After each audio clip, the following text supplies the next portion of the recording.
epai na bamisusu oyo bakoya bakozala baninga na ye epai na biso baoyo aza vraiment nzela na biso ya kolanda message oyo eza kati na ye, c'est un message très puissant, c'est un message très béni de Dieu. Ça change aussi beaucoup de gens. Voilà pourquoi na kati ya fierté wana nyonso tu j'aimerais que ngai na yo totelema likolo afin que tu consommes message ya tongo na lelo, et je vous assure que okozala déçu te na kombo na Yesu. Est-ce que vous pouvez kosunga ngopesa voisin to voisine mboto yebisa ye ozala déçu te na kombo na Yesu Masi. Ah, que Dieu soit loué. Il s'agit de évangéliste Paul Loango Kitete otobenga mingi pe alka tangaza popusana bisike swamio. Je acclame très très fort pour la gloire de Dieu.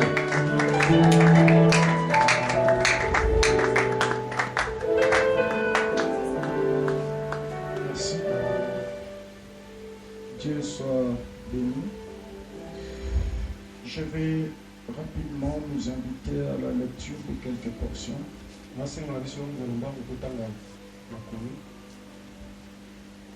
Je vais donner quelques textes qui vont être une lumière et l'introduction aux choses que nous allons nous partager.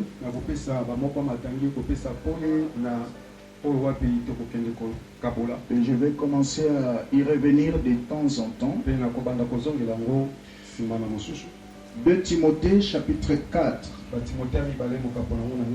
verset 10 et le verset 16.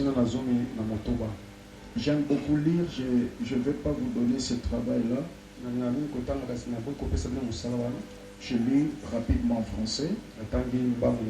Car Démas m'a abandonné pour l'amour, par amour pour les siècles présents. Et il est parti pour Thessalonique. Crescent est allé en Galatie et Tite en Dalmatie. Verset 16. Dans ma première défense, personne ne m'a assisté, mais tous m'ont abandonné. Tu peux souligner encore ce mot-là, abandonné. Que cela ne leur soit pas imputé. Veuillez vous asseoir, nous continuons la lecture.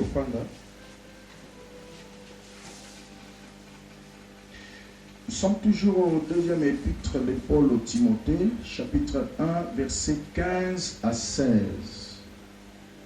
15 à 16. Vous y êtes?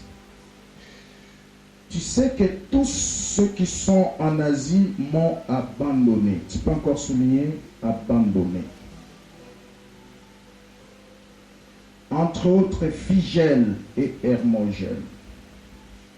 Que le Seigneur répande sa miséricorde sur la maison d'Onésiphore, car il m'a souvent consolé et il n'a pas eu honte de mes chaînes. Tu peux souligner honte de mes chaînes. Au contraire, lorsqu'il est venu à Rome, il m'a cherché avec beaucoup d'empressement et il m'a trouvé. Marc, chapitre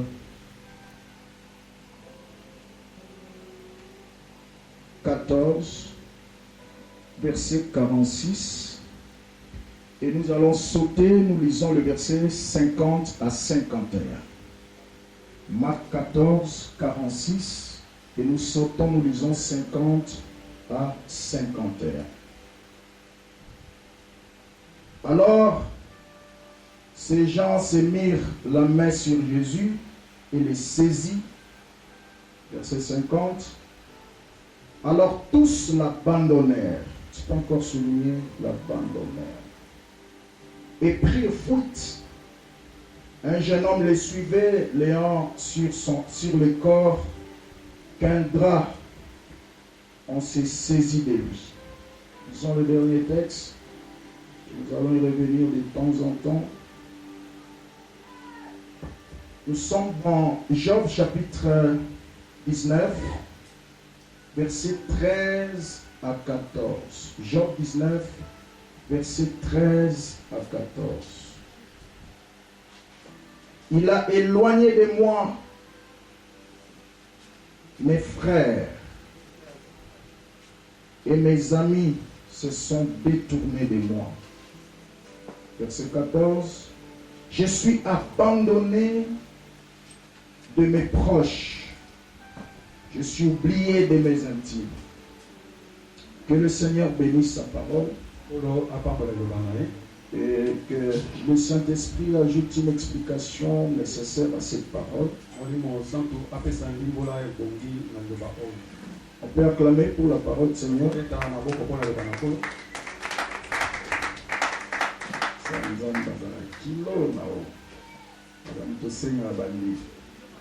Bonjour à tout le monde. Amen. Je suis en train de bénir le Seigneur qui est le maître des temps et des circonstances. Et je remercie le bureau de cette grande conférence et aussi les visionnaires qui a reçu cette grâce de la part du Seigneur et surtout d'avoir risqué de nous prendre comme orateurs et surtout introduire cette grande conférence. Je l'appelle grande conférence parce que dans ma pensée et dans ma vision des choses, ce ne sont pas des grandes réunions qui font de grands hommes, mais plutôt de grandes décisions. On peut être à 2, à 3, mais seule ta décision, en partant des choses que tu vas écouter, ça peut changer beaucoup de choses. Ne regarde pas les voisins qui n'est pas encore là. Peut-être il sera là ou pas, mais pour l'instant, c'est Dieu qui t'a sélectionné à écouter ces choses. Et je suis en train de bénir la présence de mon frère d'Alliance, le docteur Guy qui est là déjà. Je suis très honoré, mon frère. Amen. Amen. Dieu soit béni. Les grands thèmes qui nous a été donné ou que nous partageons, c'est le cursus d'un ministère authentique. Avant d'entrer dans mon sous-thème, comme je suis le premier orateur, supportez-moi d'essayer un peu de recadrer les choses selon ma compréhension par rapport au thème d'abord.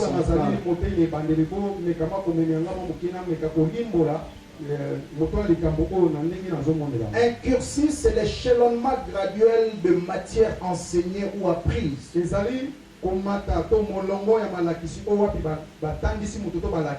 échelonnement graduel des matières ou des enseignements qu'on a appris.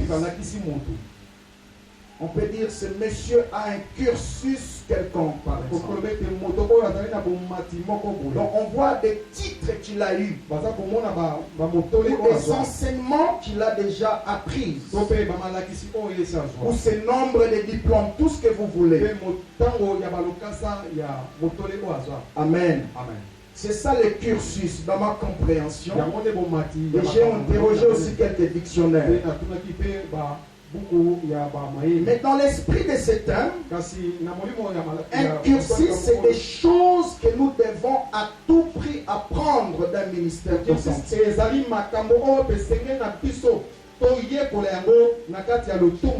Les choses que nous devons apprendre lorsque nous nous estimons être appelés réellement par Dieu. Vous devez apprendre ces choses. Vous devez rencontrer ces choses. C'est très très important. Je peux aussi dire les cursus dans l'esprit de cet homme. d'après ma petite compréhension, ce sont des réalités inévitables dans le parcours d'un serviteur de Dieu. Évidemment, un serviteur qui est réellement appelé par Dieu. Et parce que nous parlons du ministère, le ministère vient du mot ministre qui veut dire tout simplement serviteur.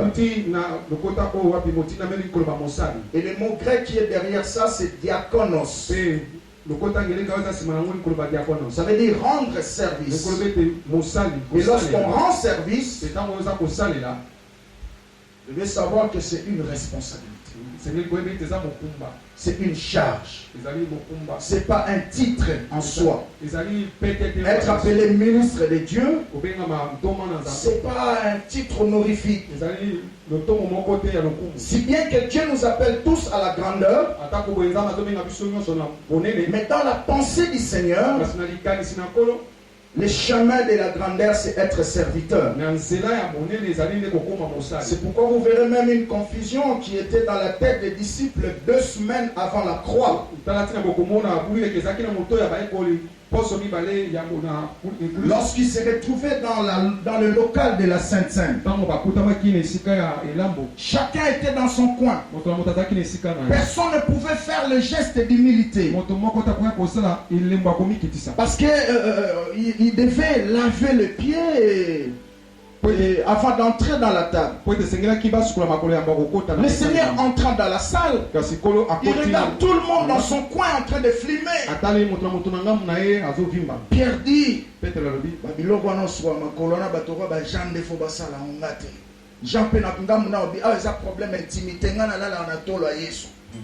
chacun dans son coin. Le Seigneur s'est dit, je vais lever l'option. Maintenant, comme parmi vous, il n'y a personne qui peut faire ça, moi je veux le faire. Alors je vais vous donner un enseignement qui sera le dernier enseignement que je vais vous faire. On lève son linge, prend le bassin, prend de l'eau, commence à laver les pieds. Il va arriver autour de Pierre. Pierre va dire, Seigneur, toi me laver les pieds. J'ai aimé le Seigneur, il dit, ce que je fais, tu ne le comprends pas maintenant, mais tu comprendras bientôt. J'aime notre Dieu. Quand il commence un travail, même si tu ne comprends pas encore, il va continuer à faire. J'ai pris pour un pasteur qui traverse des moments où il ne comprend rien du tout. Il y a certaines choses qui se passent. Des fois ça passe trop vite. Il y a un travail que Dieu est en train de faire.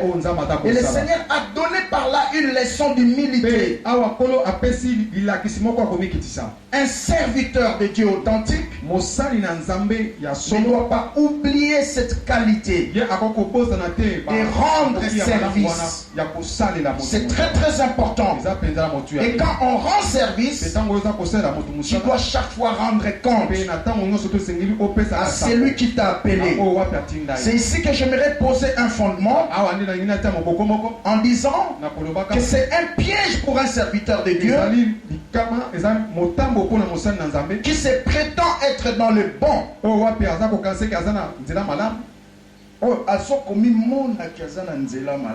Qui est authentique, mais qui essaie de servir dans l'indépendance, sans l'idée de rendre compte. C'est un grand piège.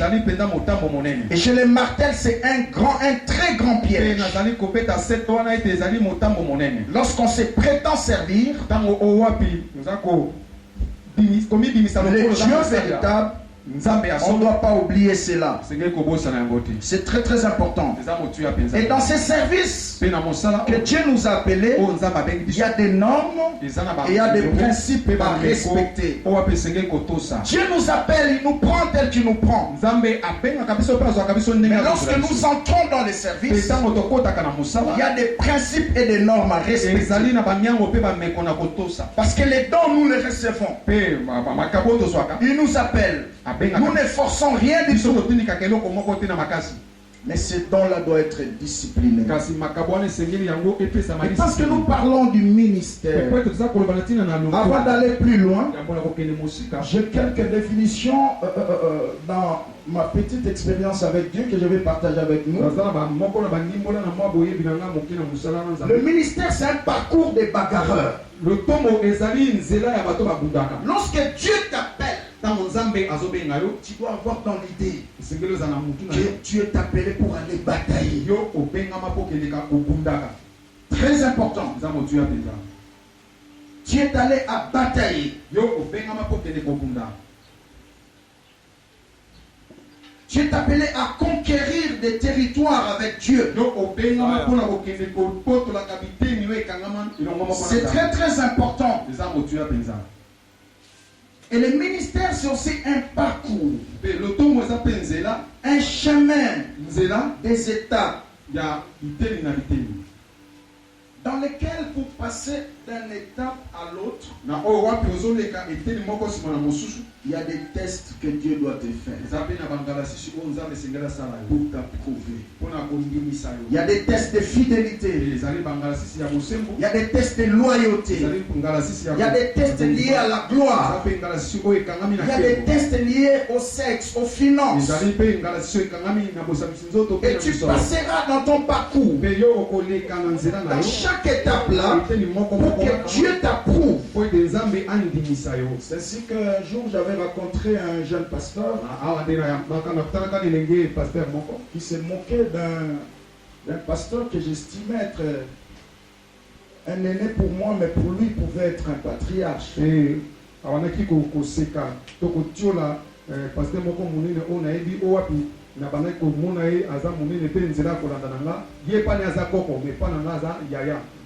pasteur,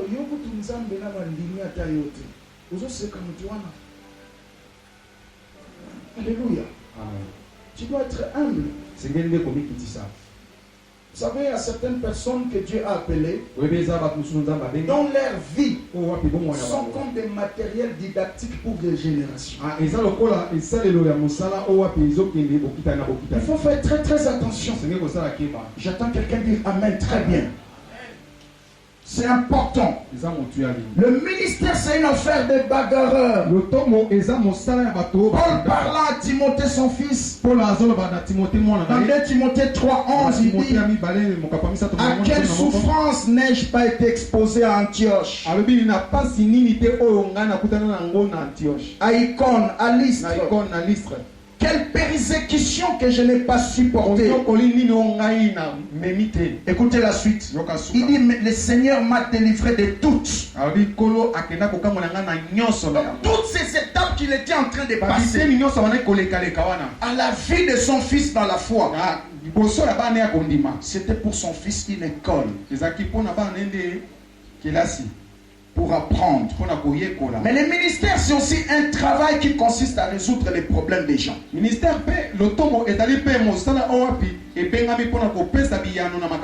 résoudre les problèmes des gens. Alors, sans la formation nécessaire,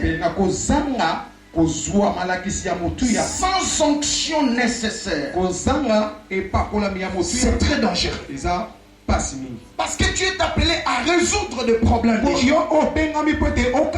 Il te faut une bonne formation. Il te faut la capacité nécessaire. Il te faut un appel authentique. Sans cela, ne t'hasarde pas. Je sais que Mboka Nabiso, Cop est comme un niveau tout. Même la sacerdoce, même la nouvelle naissance, ma Cop est commis. Mais Keba na l'automne, Kuna Cop est simbarate. Parce que tu auras à raconter des choses. Si tu n'as pas été réellement appelé, tu lâcheras. Tu abandonneras. Le ministère, c'est aussi un parcours où l'on rencontre des coups bas. Des coups bas. L'ingratitude de la part de certaines personnes en qui on a investi sorti des choses. Tu as passé du temps, tu as toujours été disponible pour eux. Mais en retour, il te paye la monnaie des anges. Un parcours de fausses accusations, des trahisons, des déceptions, des départs des proches, d'augmentation et de la réduction aussi de l'effectif des membres dans l'église. Un jour, j'ai rencontré un pasteur qui... Écoutez, j'ai 2 ans dans le ministère, j'ai maintenant 500 membres. Ouais, on voit, 4 ans plus tard, il ne pouvait plus dire ça. Il est resté avec une quarantaine. Après, il m'a dit, mon cher Moussala Nzambo, il a passé. Alléluia. Amen. Très très important. Alors, ces coups bas, ces fausses accusations, ces déceptions, ces départs des proches, indifférence de la part de certains collaborateurs, toutes ces choses façonnent le caractère du serviteur de Dieu. Très important. Si tu veux les contourner, tu risques de compromettre ta destinée sacerdotale. Tu risques de détruire même. Parce que chaque ministère a ses chocs spéciaux, a ses combats spéciaux.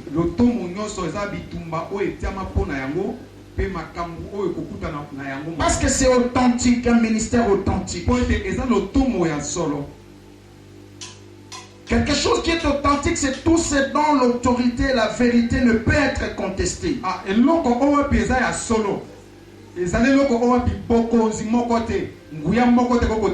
C'est ce qui est certifié par une autorité supérieure. Donc bref, c'est un appel qui vient de Dieu. Celui-là a un ministère authentique. C'est-à-dire qu'il a un appel qui vient de Dieu. Être plus simple. Il m'a été demandé de parler de quelques exigences d'un ministère authentique.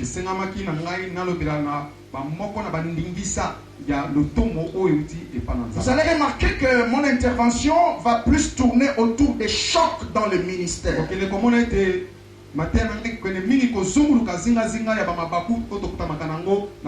Quelques chocs inévitables dans le ministère. Ça peut prendre plusieurs formes. Et j'étais en train de me poser des questions. Est-ce qu'on peut éviter les chocs dans le ministère? Est-ce qu'on peut fuir les chocs dans le ministère? J'ai dit non.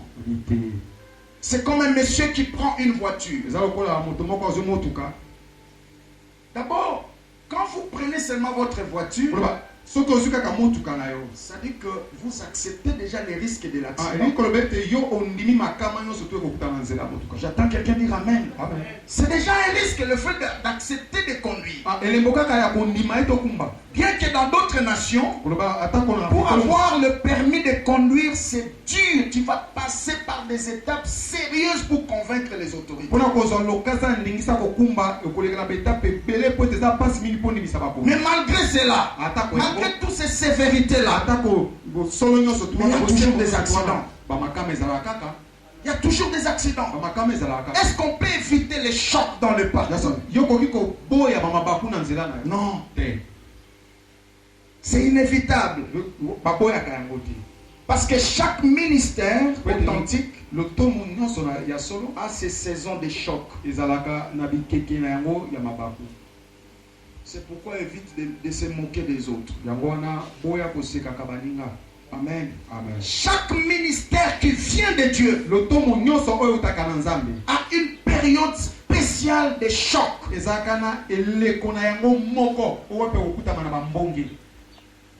Dans ce pays, nous avons connu des préfets de discipline. Et où sont-ils partis aujourd'hui? Ils sont encore là. Mais l'aspect préfet a un peu diminué. Yebisa voisin ozana ba choc na yo. Lapena zana ba choc na ba. Ozana ba komba na yo. Lapena na ba komba na ba. To sekanate. To sungana. J'attends un pasteur dire amen. C'est très important.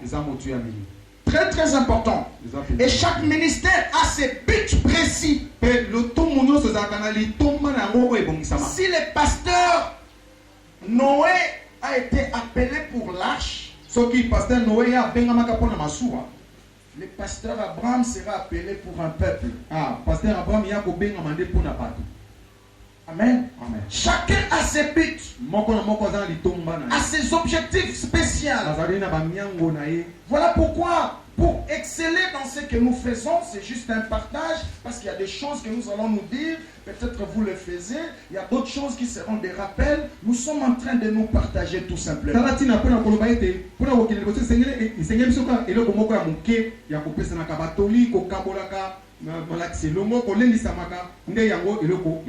Nous devons savoir respecter chacun sa dimension spatiale du ministère. Très important. Et parce que nous allons tourner autour des chocs, les chocs sont inévitables. Ça peut nous venir dans le ministère, premièrement par manque de discipline. Et deuxièmement, Dieu peut le permettre. Que tu sois choqué, déçu, abandonné dans le parcours du ministère.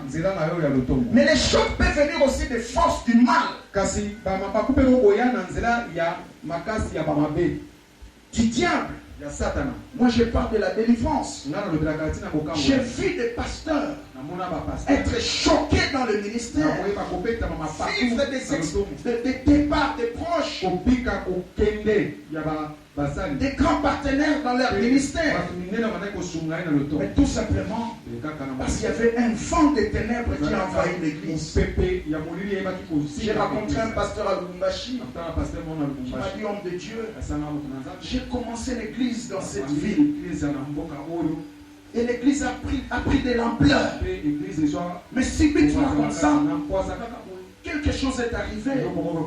Tous mes collaborateurs sont partis, presque 80% de l'église. Je ne sais plus supporter ça. Je veux quitter. Je vais quitter la vie. Dans Éden, avec le pasteur Adam, un homme qui était appelé par Dieu, coaché par Dieu, il ne pouvait qu'être excellent. Mais l'église Adam choque pays. Vous connaissez la suite.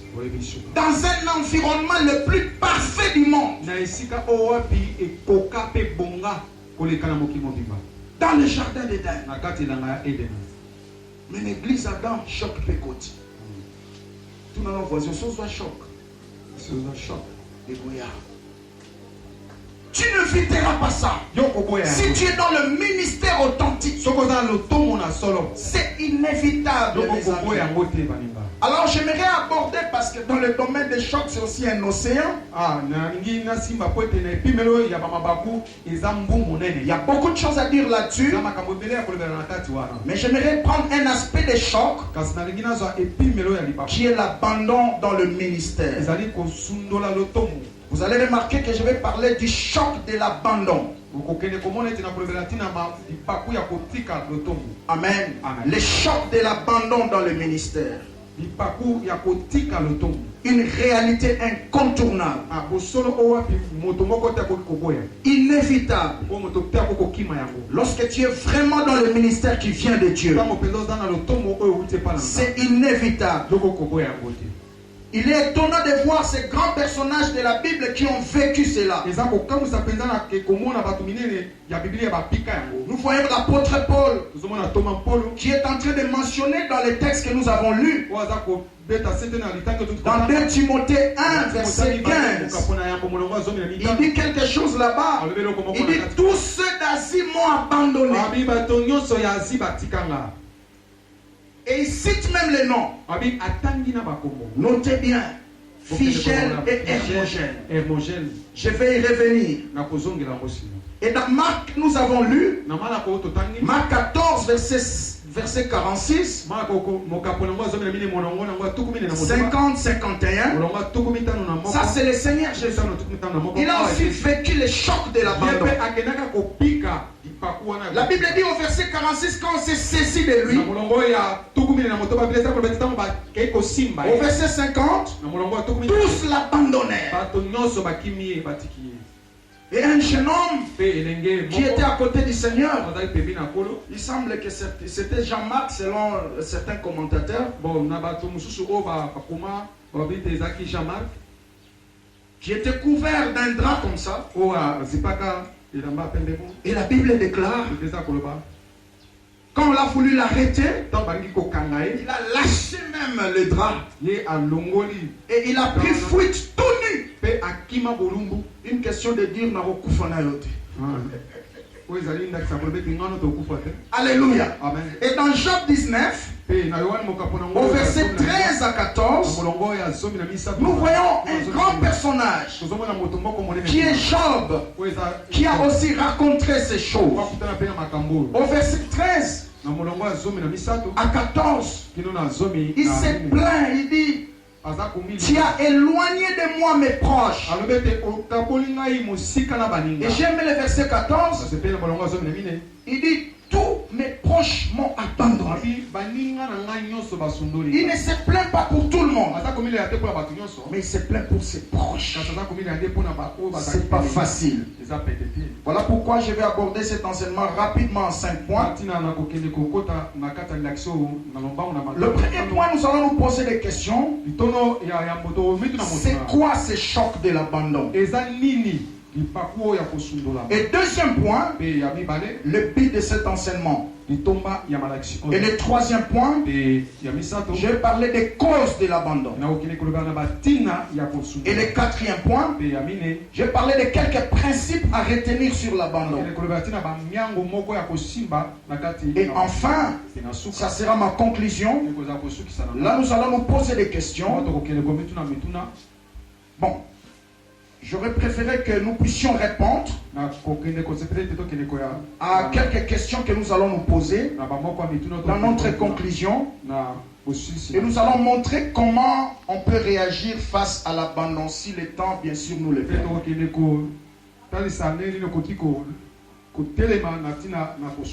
Dans 2 Timothée que je venais de mentionner, Paul cite le nom de Phygèle et d'Hermogène, pas par hasard.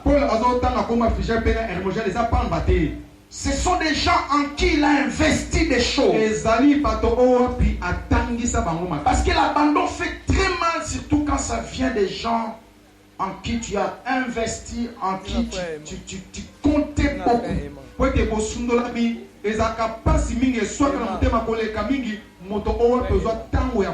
Alors j'ai retenu quelques définitions sur l'abandon. Le choc de l'abandon dans le ministère. Premièrement, c'est l'action de rompre volontairement les liens qui nous attachaient à une personne pour une raison ou une autre. C'est ça l'abandon. Rompre volontairement les liens qui nous attachaient à une personne pour une raison ou une autre. Et deuxièmement, c'est l'action de cesser de s'occuper d'une chose à laquelle on était lié et de ne plus accorder attention pour toutes sortes de raisons. Et troisièmement, l'abandon, c'est l'action de prendre des distances. Prendre des distances émotionnelles ou sentimentales vis-à-vis de quelqu'un pour toutes sortes de raisons. Comme dans mon ministère un jour, j'ai eu à rendre ministère à une femme Qui était nouvellement marié, 3 ans de mariage, qui vivait toutes sortes de rejets d'abandon de la part de son mari. Et il m'a dit une phrase que je n'oublierai jamais. Il a dit, il vaut mieux vivre la solitude seule. Bon, je dis rapidement, vaut mieux vivre la solitude seule que de vivre la solitude en ayant quelqu'un à côté de toi. Vous comprenez cela? Amen. Vaut mieux vivre la solitude en étant seul.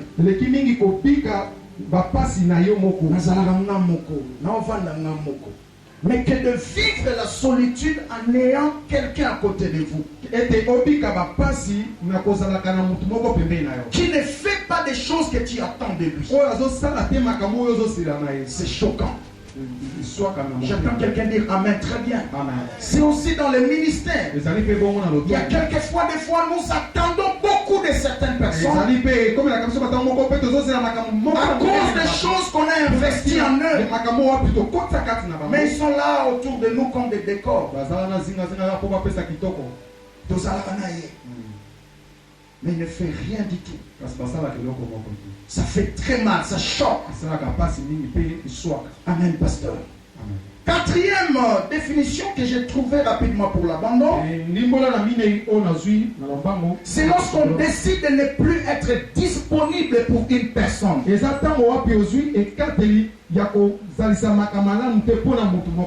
Tu te dis, je ne serai plus disponible pour lui. En le suivant sous certaines directions. Ça fait très mal, ça choque. Alors rapidement, je donne le but de cet enseignement. Premièrement, pourquoi Dieu veut nous parler sur les chocs de l'abandon. De 1, c'est pour nous faire savoir ce qui nous est arrivé, ce qui nous arrive, ou ce qui nous arrivera ne sera jamais quelque chose d'anormal. Ça peut être nouveau pour toi, mais pas pour le monde. Amen. Voilà pourquoi le sage a dit dans Ecclésiaste 1, verset 9 à 10, il dit ce qui a été, c'est ce qui sera. Ce qui s'est fait, c'est ce qui se fera. C'est très très important. L'apôtre Pierre parlant aux chrétiens qui étaient sous sa couverture spirituelle, dans 1 Pierre 4, verset 12, il a mentionné quelque chose qui m'a touché. Dans la version Louis II, il dit, ne soyez pas surpris de cette fournaise. Mais en français courant, il dit, ne vous étonnez pas comme ce qu'il vous arrive quelque chose d'anormal. J'aimerais dire à un pasteur, ou à un frère ou à une soeur, ce matin, ne trouvez pas étrange. Demain, quelqu'un va vous lâcher. Demain, quelqu'un va vous abandonner. Ça peut être un collaborateur, un ami proche.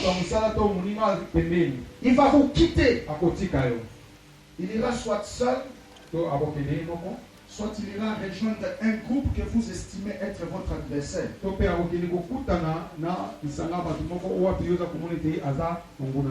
Si ce n'est pas arrivé aujourd'hui, ça arrivera un jour. Et ne dis pas, ah mon killer. Ne dis pas, Nzambe te lokanaka boete, bokanaka nini. Amen, pasteur. Amen. J'ai appris par la lecture de la parole de Dieu et à une petite expérience de ma marche avec le Seigneur de m'attendre de tout de la part de tout le monde. J'ai appris de m'attendre de tout de la part de tout le monde. Et cela m'a vacciné contre l'hyper et l'hypotension. Tu as toujours été disponible pour lui. Même au téléphone. Mais quand tu as besoin de lui, il ne l'est pas pour toi. Abandonne. Deuxième but, c'est pour que vous et moi nous ayons une bonne attitude lorsque ces choses nous arrivent. Car souvent nous avons une lecture biaisée des choses. Amen. Amen. Souvent c'est l'amertume qui nous envahit.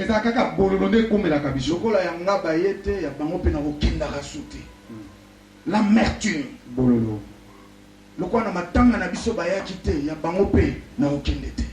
L'amertume. Or généralement, ce qui nous choque, ces gens-là qui nous choquent,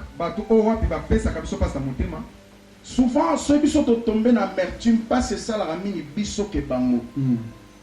Il y a un à l'aise, mais yo, le coup de ligne qu'on s'est surpassé, tu seras plus choqué. Et ça peut te rendre malade. Et j'aimerais poser deux fondements par rapport à cela. Lorsqu'il y a l'abandon, il y a une souffrance terrible. Parce que quelque chose qui se faisait, ça ne se fait plus. C'est choquant dans le cœur. Et chaque fois qu'il y a l'abandon, il y a la souffrance à cause du manque. L'abandon n'est pas quelque chose de facile. Il faut l'avoir vécu pour comprendre jusqu'où ça peut faire très mal. Amen. Amen. Dans le parcours de la vie, dans le parcours du ministère, ça arrivera. Alors rapidement, j'aimerais passer par quelques causes de l'abandon. Avant d'entrer proprement dit dans les causes, j'aimerais parler des 4 acteurs de l'abandon. Lorsqu'il y a l'abandon, il y a 4 acteurs. Lorsque l'abandon se fait, premier acteur c'est Dieu. Dieu peut permettre que les gens vous lâchent. Il ne soit plus disponible pour vous. Qui ne s'occupe plus de vous. Ne dis pas ah mon qu'il est Bunda. Amen, pasteur. Amen. Ça peut venir de Dieu. Nous allons y revenir. Deuxième acteur, ça peut être nous-mêmes. À cause de notre mauvais côté, notre mauvais comportement. Ça peut permettre que les gens nous lâchent.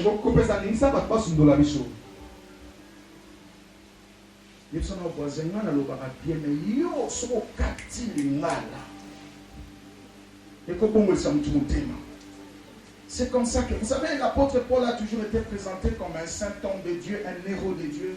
Et vous le reconnaissons aussi, mais c'était un homme dur, un homme de caractère bizarre. Je vous dis la vérité. Je me souviens d'un sanguin. Il était un homme de sanguin, un sang chaud.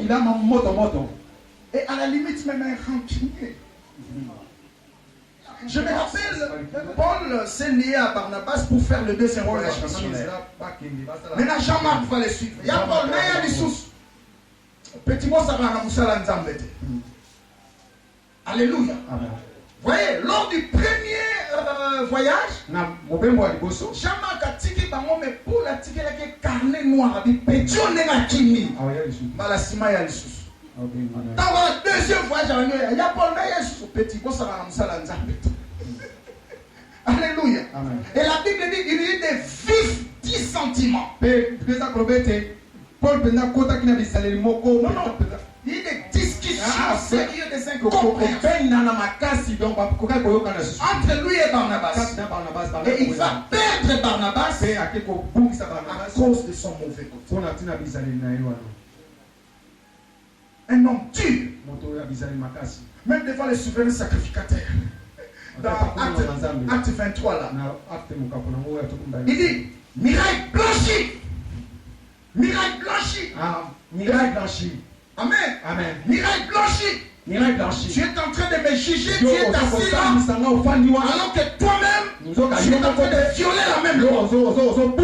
Miraille blanchi. Miraille blanchi. Et ce qui est à côté de lui dit, tu insultes les souverains sacrificateurs. Il dit, il est écrit, tu ne parleras pas mal du chef de ton père. Il cite même un verset. C'est ça, Paul. Un homme dur. Alléluia. Certaines personnes peuvent nous abandonner à cause de notre mauvais côté. Il a perdu Barnabas, il a perdu Jean-Marc. Alors plus tard il va écrire à Timothée, quand tu viendras, n'oublie pas mes livres, n'oublie pas mon parchemin.